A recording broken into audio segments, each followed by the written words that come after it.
Nosotros somos el equipo GC7, conformados por Ana Berta Trujillo Pérez, José Eduardo Alvarado Sánchez y Joel Aarón Herrera Pérez y Alejandro Olivia Alarcón Sánchez, su servidora.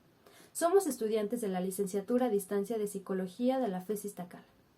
En este video les presentaremos el caso de quien fue llamado el estrangulador de Tacuba, Gregorio Cárdenas Hernández. Goyo, tal como era conocido, ha sido uno de los asesinos seriales en México con mayor renombre después de haber asesinado a 4 mujeres. María de los Ángeles González Moreno, de 16 años, Raquel Ramírez León, de 14, y Rosa Reyes Quirós, de 16, mujeres prostitutas que no desconfiaron de su agresor. Su cuarta víctima fue su entonces novia Graciela Arias Dávalos. Todas estas atrocidades las llevó a cabo en el departamento número 20 de la calle Mar del Norte en la colonia Tacuba de la Ciudad de México. Este asesino conmocionó al país por diversas razones. El Goyo era un estudiante letrado, con una buena condición social para la época y se le consideraba amable y elegante. Nadie sospecharía de los crímenes que ocultaba. El 4 de septiembre de 1942 fue detenido y llevado a la cárcel, obteniendo una sentencia de 34 años, de los cuales 5 permaneció en el Hospital Psiquiátrico La Castañeda, hasta que se dio a la fuga y lo volvieron a capturar para encerrarlo en la cárcel de Lecumberri, una de las cárceles con mayor fama en la historia de México. En su estancia en prisión, escribió 2 de los 3 libros que narraban sus experiencias dentro de la misma. En 1970 publicó Celda 16. En 1973, El Pabellón de Locos. Para el año de su salida, publicó su tercer libro titulado Adiós Lecumberri. El 8 de septiembre de 1976 quedó en libertad y 2 días después fue invitado por el entonces secretario de Gobernación, Mario Moya Palencia, a una sesión en pleno de la Cámara de Diputados. Fue presentado como un ejemplo de reinserción social, ya que se mostraba arrepentido de sus crímenes y había terminado la licenciatura en Derecho, misma que le permitió ayudar a sus compañeros del reclusorio. A su salida, montó su propio despacho, donde continuó con una labor altruista hasta el día de su fallecimiento, el 2 de agosto de 1999, en la Ciudad de México. ¿Qué tal? Mi nombre es Ana Trujillo y me corresponde presentar nuestro caso. Hemos elegido al estrangulador de Tacuba, el caso de Goyo Cárdenas. Como menciona Andrés Molina en su ensayo Memorias de un loco anormal, el caso de Goyo Cárdenas es el de un personaje que tendrá un gran impacto en el ideario de la sociedad mexicana de los años 40. Se trató de un estudiante de Ciencias Químicas de la Escuela Nacional Preparatoria que había demostrado cualidades que le hicieron acreedor a una beca de Pemex para que continuara sus estudios. Provenía de una familia de clase media sin grandes problemas económicos, por lo que representaría el primer asesino serial de la era moderna de nuestro país. A lo largo de este desarrollo también pudimos constatar que existen muchas discrepancias en cuanto a fechas y datos alrededor de este caso, pero más allá de ese detalle que hasta cierto punto no afectaría nuestro análisis, dicha peculiaridad también se encuentra en las disertaciones tanto de los profesionales y autoridades que lo evaluaron y los medios que lo entrevistaron, como en las mismas declaraciones hechas por el mismo Gregorio Cárdenas, contribuyendo igualmente a la creación de un mito. Como demuestra la tesis de Carla Almazán, análisis de las evaluaciones psiquiátricas y psicológicas realizadas al famoso asesino Goyo Cárdenas y su representación social, el tratamiento que recibe se encuentra influenciado por el contexto sociocultural que le rodea, es decir, los diagnósticos, al igual que las noticias, se encuentran francamente estereotipadas, pues toda persona capaz de semejantes actos no podría ser menos que un monstruo. En esta misma tesis podemos rastrear la gran variedad de diagnósticos que le dieron, demostrando que no existía un acuerdo para el tratamiento de su caso. Más bien, algunos protagonismos pudieron enturbiar aún más su estudio y definición, por lo que a pesar de que Gregorio Cárdenas se ha señalado como un logro de rehabilitación atribuible al sistema penitenciario mexicano, en sus 34 años preso él aprendería a lidiar con las dificultades que en algunas ocasiones le brindaron gran exposición y en otras lo mantuvieron durante largos periodos en los más solitarios silencios.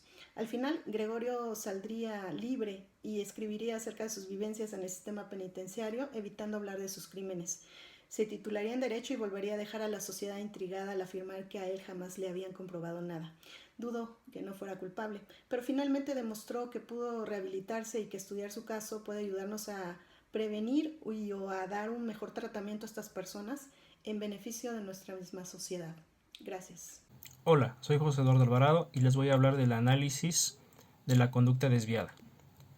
Para el Dr. Norris, un serial killer es piromaníaco, tiene crueldad excesiva hacia los animales y padece eneuresis. Para el Dr. Picus, puede tener un serial killer una madre dominante, haber sufrido un daño neurológico y tener una inteligencia sobresaliente. El Dr. Quirós Cuarón encontró en Goyo manchas en la piel, fisuras muy marcadas en la lengua, hipersomnia, signos inequívocos de una encefalitis padecida en la infancia.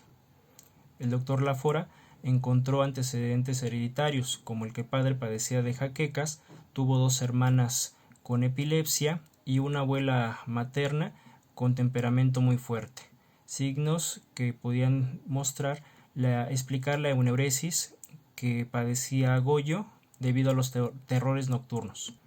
Sus compañeros de la infancia lo recuerdan como una persona tímida, miedosa pero maldosa. Entregaba dulces con estiércol a los niños y quemaba el cabello de las niñas. Hacen hincapié en los juegos crueles que tenía con pollos, a los cuales cerraba la puerta sobre el pescuezo. Láfora refiere que la vida sexual de Goyo comenzó a los 11 años.